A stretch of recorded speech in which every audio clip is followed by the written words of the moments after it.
ربنا اغفر لنا ذنوبنا وإسرافنا في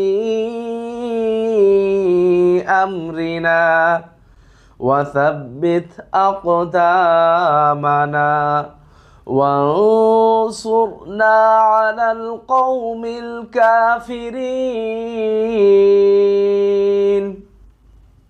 হে আমাদের রব, আমাদের পাপ ও আমাদের কর্মে আমাদের সীমালঙ্ঘন ক্ষমা করুন এবং অবিচল রাখুন আমাদের পাপসমূহকে, আর কাফির কওমের উপর আমাদেরকে সাহায্য করুন। Our Lord, forgive us our sins and the excess committed in our affairs, and plant firmly our feet, and give us victory over the disbelieving people.